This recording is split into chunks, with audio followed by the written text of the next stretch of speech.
right.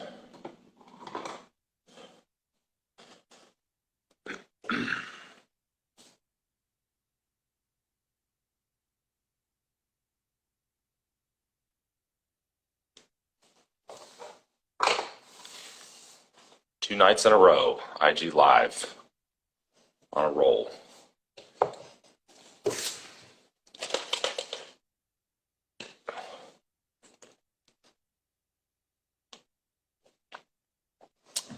Chris, thank you.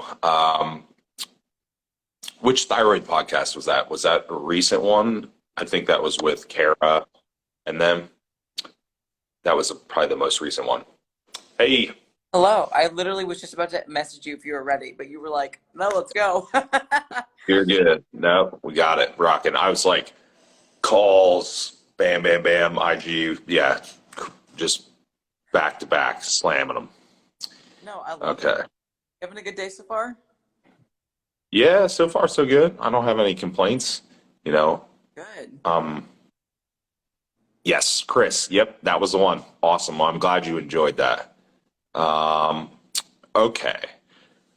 So tonight we are going to talk about enhanced females specifically. So this will be anything related to female enhancements or clients that are enhanced, anything kind of in that category is going to be fair game. So I said I was going to put up a question box. I forgot because I got too busy. So we're not. We're just going to take them live, which is I, fine.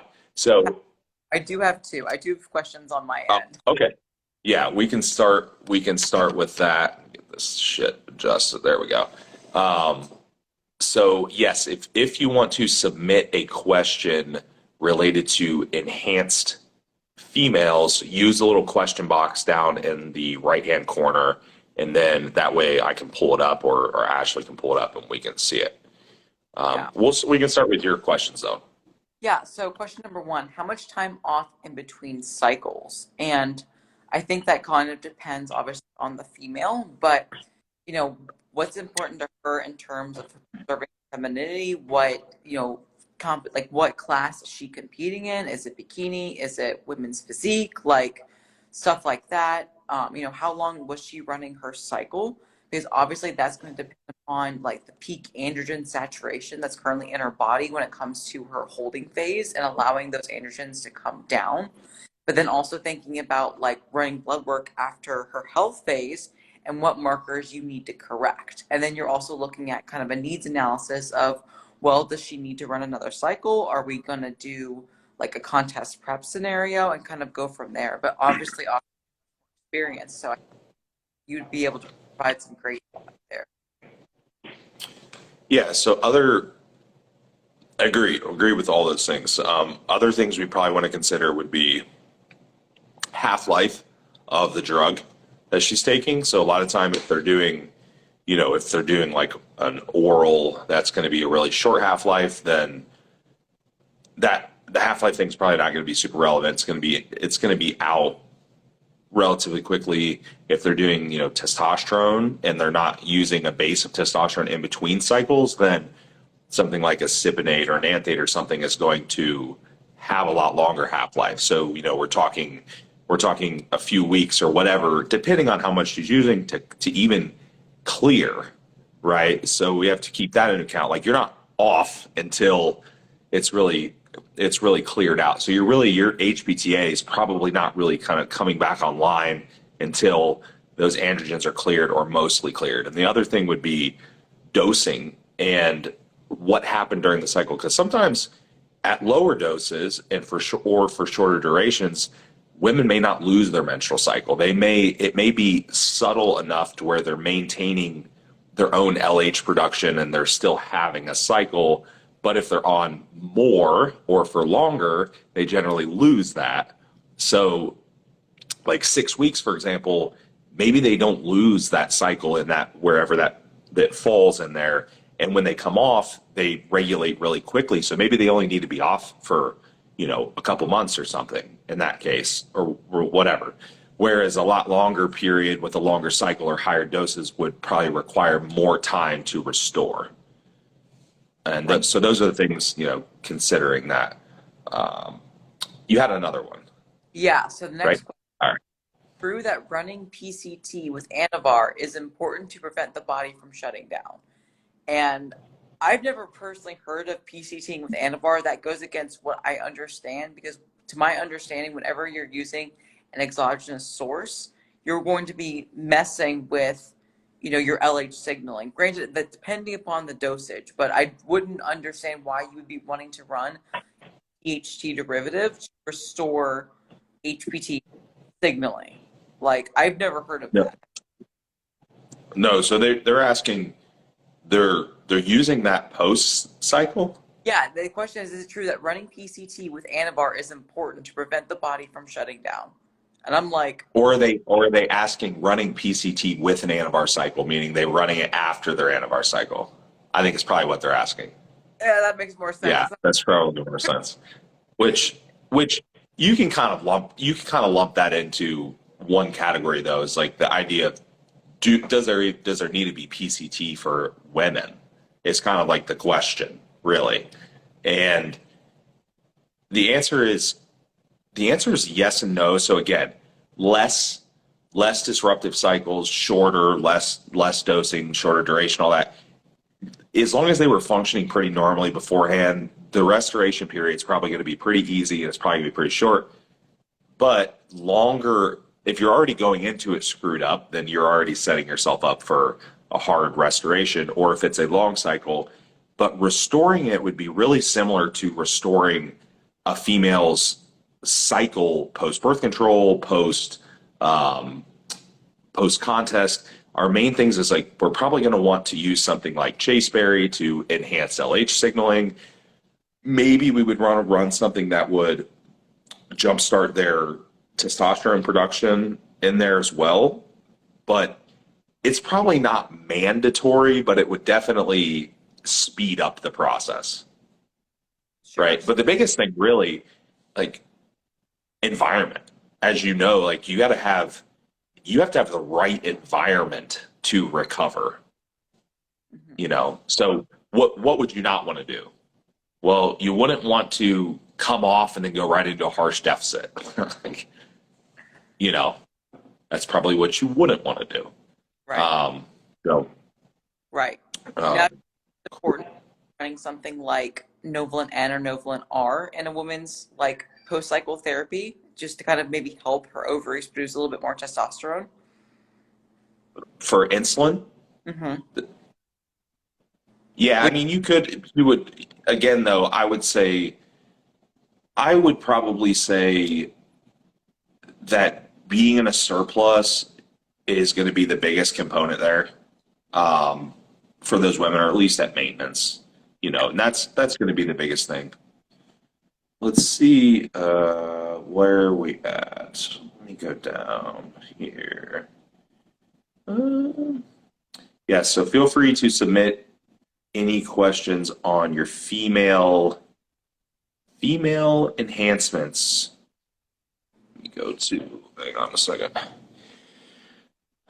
Remember how to work this thing. All right. I have two female non-competitive clients reach out and tell me their OBGYN recommended them. They want to see their test levels between 150 to 300 nanograms per deciliter and being prescribed 136 milligram pellets. So how about this? Let's dissect that a little bit. First off, pellets. Let's talk about that. So do we generally like pellets for HRT? So what are the downsides of pellets? I mean, The you just downsides, roll that, right? It's just kind of like, right, right. Yeah, the downside of pellet is that it's not really possible to have a sustained level because you're going to have this and this. Okay. So the idea of a pellet is cool in theory because it's long duration. You don't have to inject, you don't have to apply creams, whatever. But you can't sustain a level. So pellets suck, in other words. So there's that. Secondly, an 136 milligram pellet means really dick at the end of the day because It matters like how slow is it released and how does that person metabolize it and how long are they on it. So the other piece of that, wanting the levels, this is an OB, which that surprises me. I'm surprised, like the HRT clinic, I can see this, but Yeah. OB wants levels at 150 to 300 nanograms per deciliter. So what is a normal, okay, so like what is a normal level for a woman? These are non-competitors. Yeah. So um, if you look at LabCorp range, it goes up to about 48, depending on the range. So you're 3 to 6 times above range. You're going to have, you will likely have virilization side effects at 300 nanograms per deciliter, 100%. It's how bad it is just going to depend on the person, but you at 150, you're pushing it at 150. Yeah. Like you would be lucky if you don't have any virilization at 150. Yeah, and they went on to say, no shit, crazy, right? Her blood work came back, test at 240 and estrogen at 151. Right. Well, yeah, I mean, test at 240 is fucking. This isn't a sex change. I was about to ask. These aren't women wanting to transition, right? Like, fuck. Yeah, get a new OB. That's ridiculous.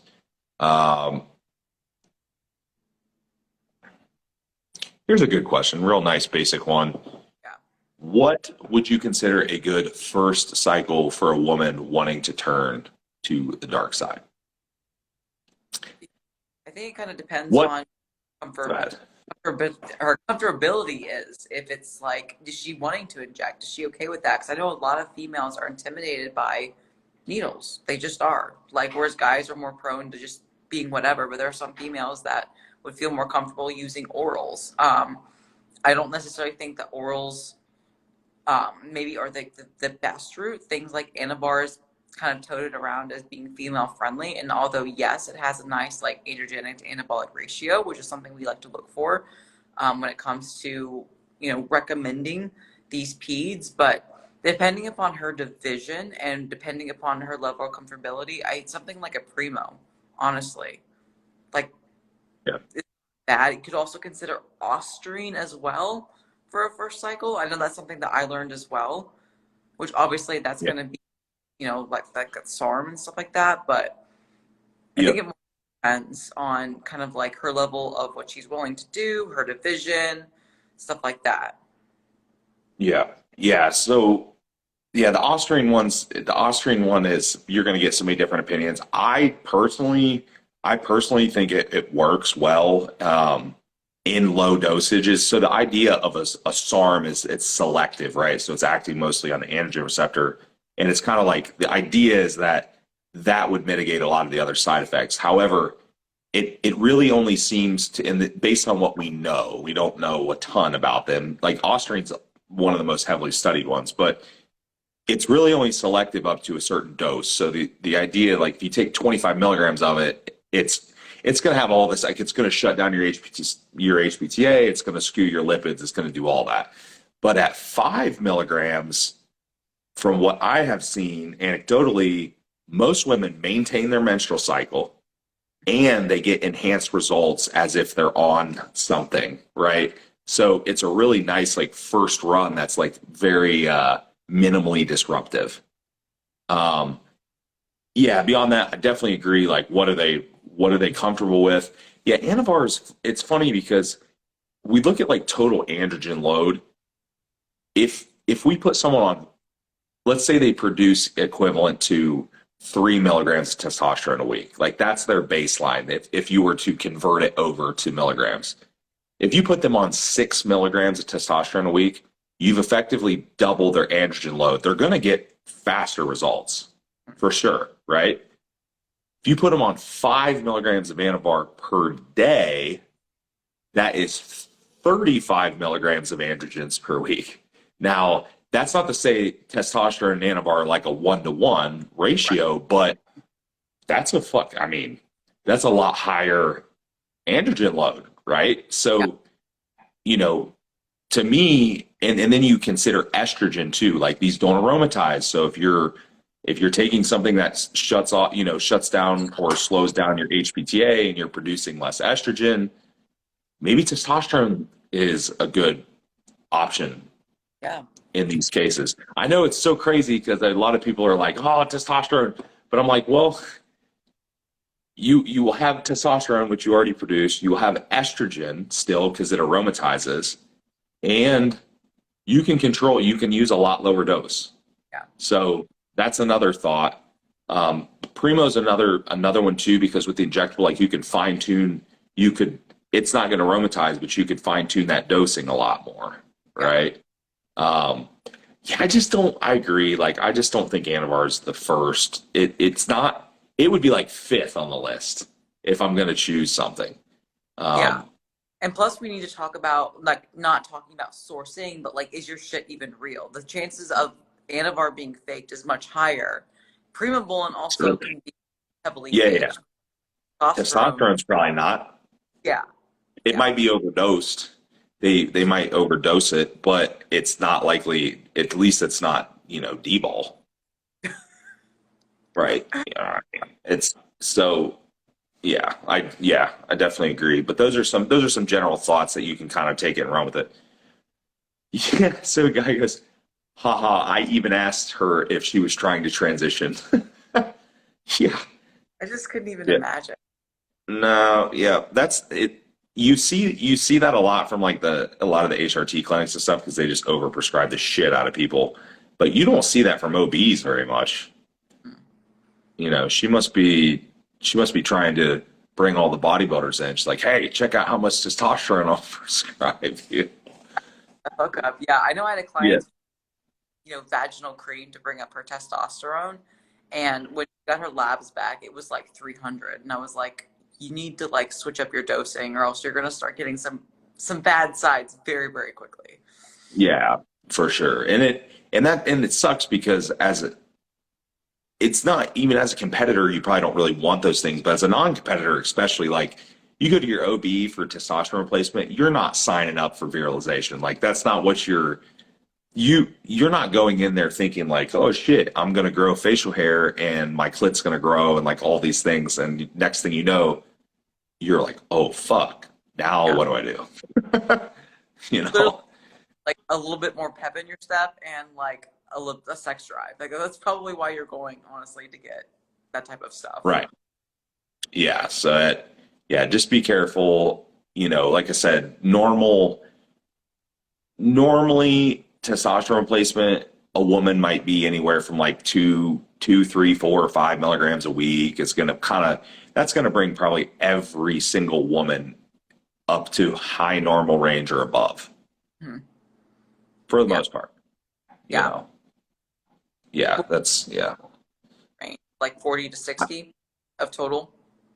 Yeah, something like that's pretty safe. And you could go, and if they're not very prone to virilization, you could probably go a little higher. Like they could probably be, if they were the athletic type, and they wanted a little more, they could run 80, maybe 100, and as long as they were just watching closely and they weren't having any issues, you're just rolling the dice after that. Yeah. Um, he goes, she said her doctor even told her she may have some hair growth. What the fuck? Yeah, no. So the idea of testosterone replacement is to replace you to normal levels. You're not at normal levels now, so we're giving you replacement to normal levels. It's the same with guys. Like you should be prescribed a dose that puts you in high normal range. Yeah, it's in the name, replacement, not enhancement. It's not TE, it's not testosterone enhancement therapy. That's what bodybuilders You do. know. Yeah, I'm like, it's not, damn. All right. That's funny. Yeah, it's literally in the name. Okay, we have some new people jumping on here. We're taking questions on related to enhanced females. So anything to do with the enhanced female crowd. It doesn't have to be enhancements. I mean, if you want to ask something that's like, yeah, he laughed at TET. I don't want to start calling it that. If anything related, even nutrition training, contest prep, like anything that's female enhancement related is fair game. Yeah. That is pretty funny. Testosterone enhancement therapy.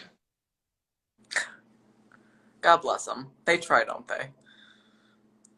Yeah, I mean, I've seen some, I think the highest levels that I saw on, now I've seen some really high levels, but these people weren't being prescribed TRT, like they were self-dosing, obviously, but on an actual prescription, like someone actually being prescribed, I've seen women over 1,000 nanograms on a legitimate script from a physician. Let me put that into perspective.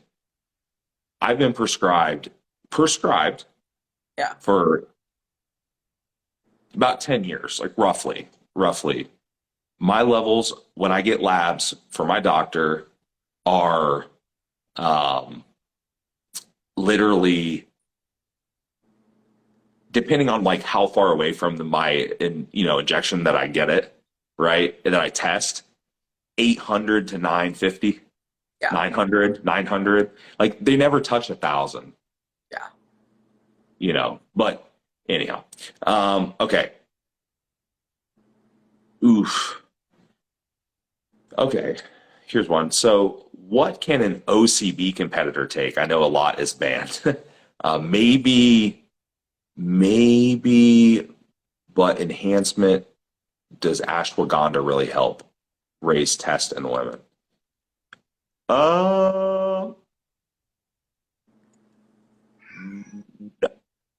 Well, probably secondary to lowering their stress. Yeah, that's what I was thinking. I don't There's know no, enough, honestly, to know like what's totally banned, but probably a lot. yeah, some of the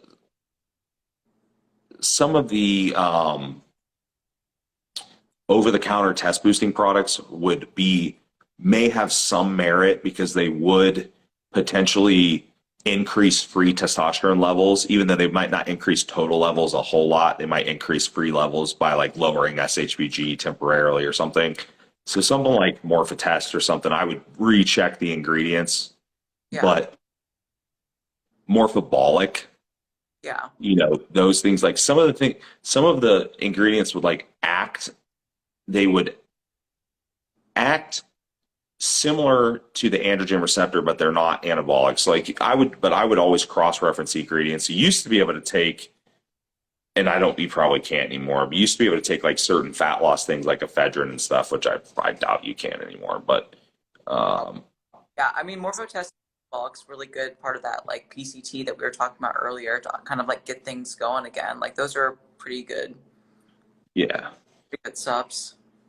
Would Mast Prop be a go-to injectable for women, knowing that Primo acetate can be highly faked? Yeah, I mean it's in the doses that they're using it, it's so similar that it's probably going to make minimal difference. Like it's not identical, but it's pretty fucking close. So yeah. Yeah, and when in doubt, I would much rather have that than something fake that you don't know what you're taking. Yeah. Yeah. I mean that she had her TRT dose out in. So yeah, so she already has like a test fit, and then obviously if she can't get a reliable Primo source, like I think Masteron would be a fine thing to kind of anchor on if she was wanting to like run an actual cycle. They said I don't think you can even do TRT and natty orgs because it shows up even if it's in range. Damn. Well, no, because they can't really test for testosterone specifically unless they had some kind of test for like the ester or something, because testosterone is going to show up as testosterone just like you would produce it. But a lot of them do test to estrogen ratios and things. So it becomes suspicious when like Jill over here ran herself into the ground and her test level's 2 at the end of prep, but Sally's test level is 80 Yeah. or 40. We'll say Sally's 40. Like 40 is still in range, but they're like, how the fuck is Sally 40 and Jill's 80 or whatever? But Yeah. We have another good one. In what order enhancement? Metformin, telmisartan, injectable L-carnitine, Clen, insulin, growth hormone, P. So you're just asking, like, when would you deploy? 'Cause some of these aren't enhancements, right? Some of these are like prokinetics, like they're going to be like helping to prevent diseases, like metformin and telmisartan. So specifically, women, like, we need to talk to them about like their goals, because as coaches, we're not just going to go put them on a lot of shit just to get a fancy plastic trophy that's going to get thrown in the garbage bin. So it's like, if they're wanting to go into the dark side, then like I would honestly start them off with just injectable L-carnitine, because that is actually a pretty good like enhancement to use around that peri-workout window. That is a lot for a little, like blood glucose benefits, having nutrient partitioning benefits, mitochondrial benefits, muscle growth benefits, stuff like that. And then we have to think about the clinical setting. Is it an off season or contest prep? Because we want to learn like how these drugs respond to her body. So hopefully you're not just like giving a bunch of shit in a contest prep scenario with no idea what her body's going to do. So ideally you could see like what an off season looks like for her growth phase, and kind of see like what physical enhancements that she reacts well to. Because again, if you're in the off season, I don't really think you should be using clenbuterol. right. Not a great idea. Yeah. I would say that's probably first. I would put that first for sure. Yeah. I mean, metformin and telmisartan, I don't know that I would even put on the list because they're not really enhancements. I mean, those would be more of like a needs basis. Like, does this person doing something, or do they have some predisposed risk that would like these things would benefit them? You know what I mean? Because metformin's probably going to lower testosterone levels in a natural person that's not taking anything, because that's literally what it does in PCOS. So I wouldn't use it for that reason. Probably put insulin and GH on there next. Insulin's one of those things like the dosage is like needs dependent based on your blood glucose level, right? But coupled with GH would have some nice synergy. And then they said PEDs. PEDs probably being like your third, option, I guess, if you will. So it also depends on budget too, because depending on where you can source your growth, like that shit is really expensive. So if she's like money bags over there, I mean, yeah, go. But if she's like, hey, right. I want to subs, then maybe like you would kind of switch the two. Maybe. Extension to that question, can injectable carnitine be done sub-Q, or is it intramuscular only? That's what I was taught, but I actually don't know.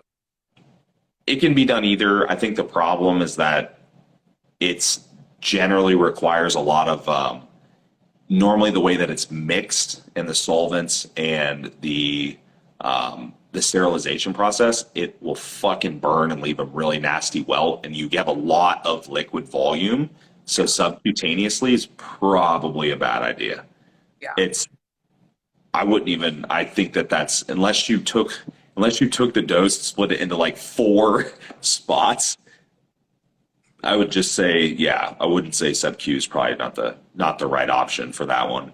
Yeah. Yeah, I would probably stay away from that. Yeah. But as far as like absorption goes, I mean, it would still absorb, but you would just have a golf ball under your skin, Yeah. probably. Well, it is. It burns enough in the muscle. I couldn't imagine just doing it sub-Q. But There's an old school one. You probably won't remember this, but there's a place called Racehorse Meds, and it was like veterinarian, right? People used to get L-carnitine from it. And they had injectable L-carnitine. It was basically just research chems, but people would use that stuff, and it had so much benzyl alcohol or whatever the fuck they mixed in the sterilization process. it was brutal, even intramuscular, like it was almost unbearable. Yeah. And, I remember people doing that and they're like, I can't fucking take this anymore. They would quit after taking it twice. It's funny. No, I like that stuff. It's a really, honestly, for what it is, it has a lot of bang for its buck. But the first initial hint is like, it can definitely wake you up. It's like an uncomfortable burning sensation, but then you get used to it. Yeah. Yeah. It's not the best. Yeah. Not the best. Yeah. I remember one time helping me with my injection, but he accidentally like knocked the bottle off the counter and it hit this chair just right and went all over the carpet. I mean, it smelled like Elkhorn in my house for weeks and weeks. We could not get it out of the carpet. It was hilarious. That's funny. That is pretty funny. It's fine, dude. Yeah. Yeah. It definitely has, and I don't, someone that's a chemist would probably know a little bit better, but it definitely, whatever it requires to pull it into suspension or sterilize it or the solvent is very strong and very concentrated. So people are like, it can be brutal. IGF-1 versus GH, risk to reward comparison, how to decide. Just use GH. Because IGF, there's not really, no one's buying Increlex, which is like real IGF-1, because IGF-1 requires a certain recombinant technology to be bioavailable in humans, and I don't know anyone that's paying that. Yeah. Or getting it. So. Yeah. It says swap morning coffee with carnitine. Got it. I guess that'll wake you up. Just get some Yeah. carbs. Well, I prefer the other method. Just like punch yourself in the face.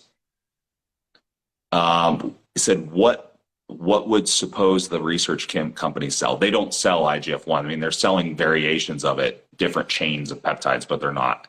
It's not. DES, LR3. To my knowledge, that none of them are produced with the right technology. We did a podcast on this. I'm trying to think of when it was. Man, I've done some damn podcasts. There was one at some point.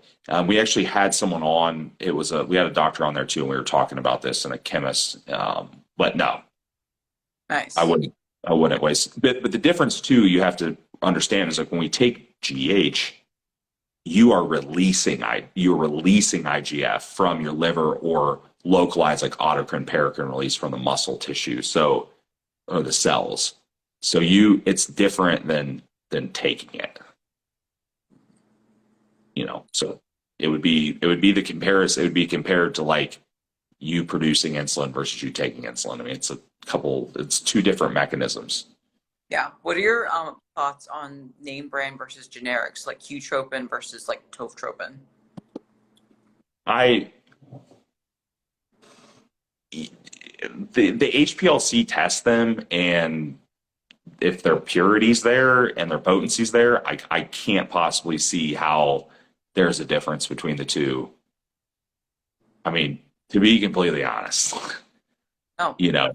Yeah, I don't. I mean, you're going to get people that'll fight you to the death on that. They're like, well, it did this and it had more. And I'm like, well, how? Okay, it just means one's less potent, because I don't know how underground labs work, but I'm going to go out on a limb and say it's probably the same fucking dude from the factory that's like doing it at his house or something, or like after hours or some shit.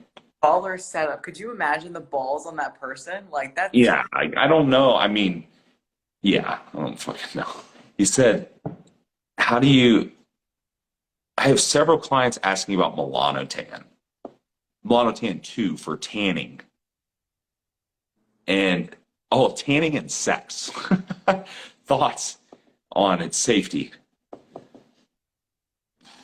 So it does have some, I believe it has some PDE5 inhibition, which is like what Viagra and Cialis do. I think that's the mechanism for erections that it has.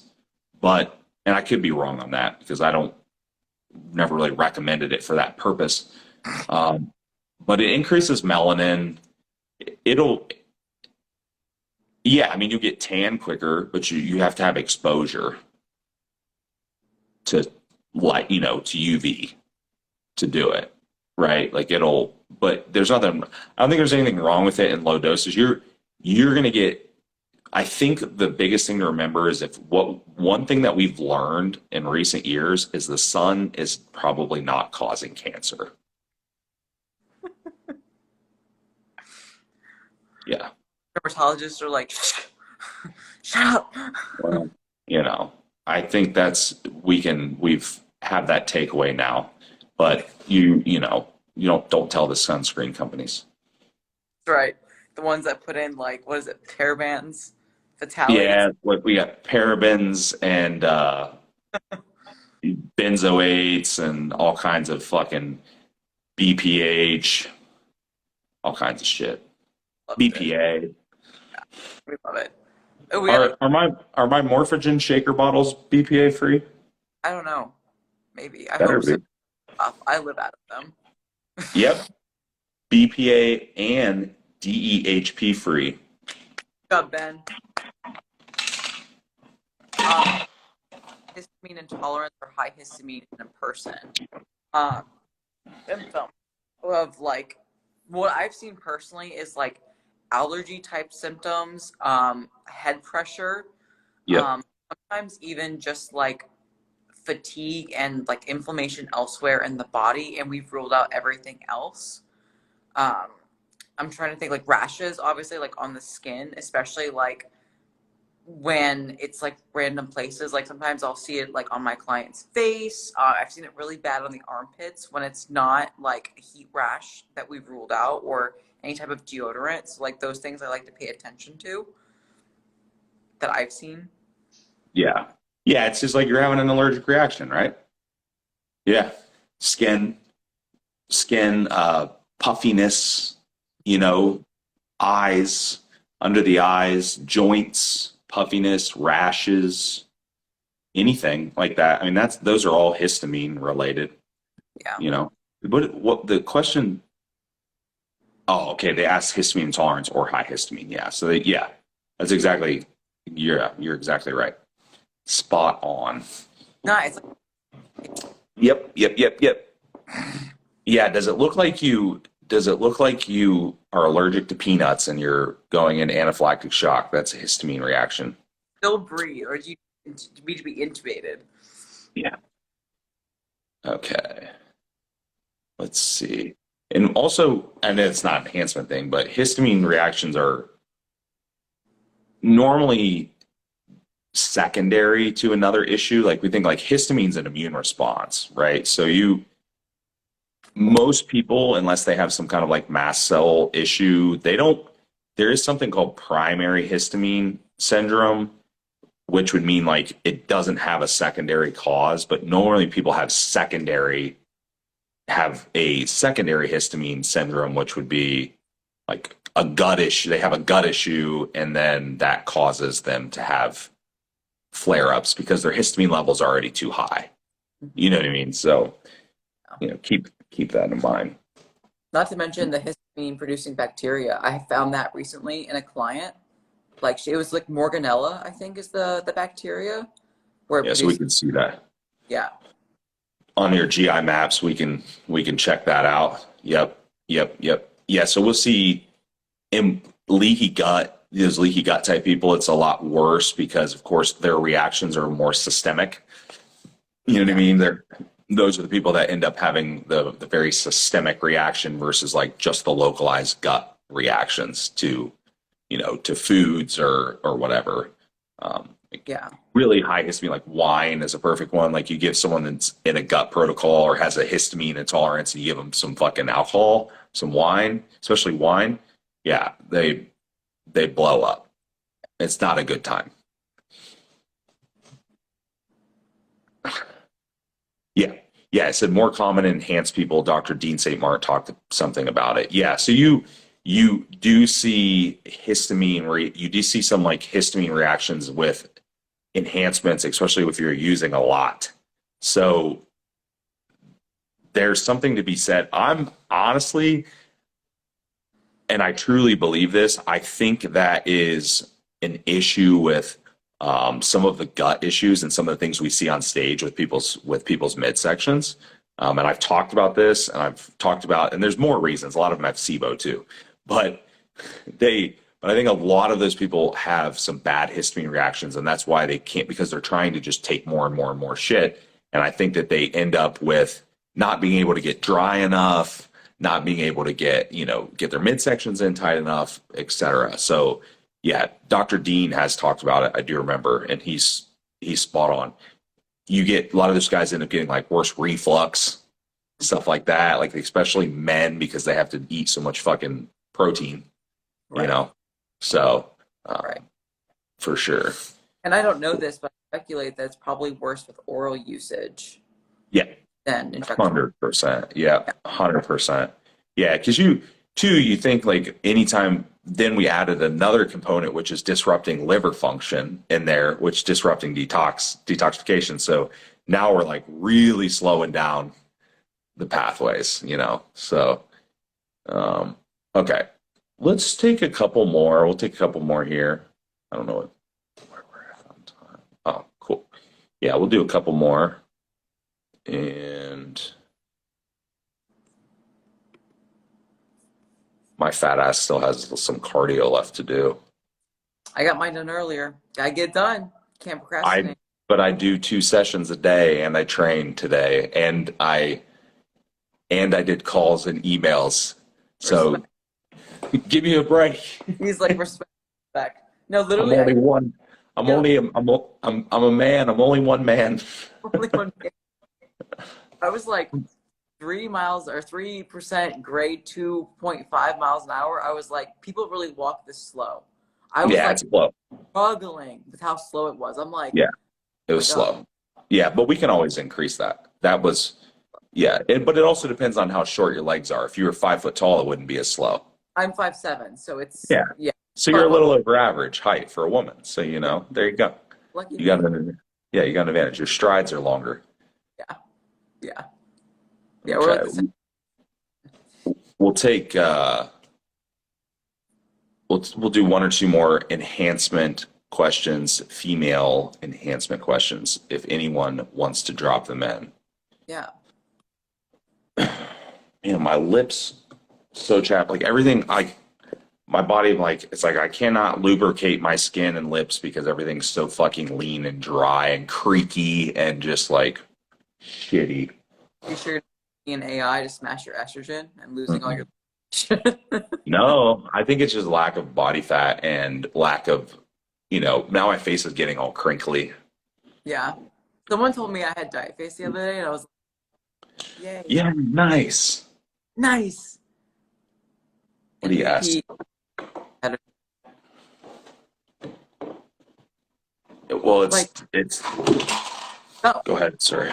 I would say I don't think NPP is like only for wellness. Like, I don't want to. I hate the term female friendly. But like, what I have learned about it is it can be used in females relatively successfully, depending upon the right female.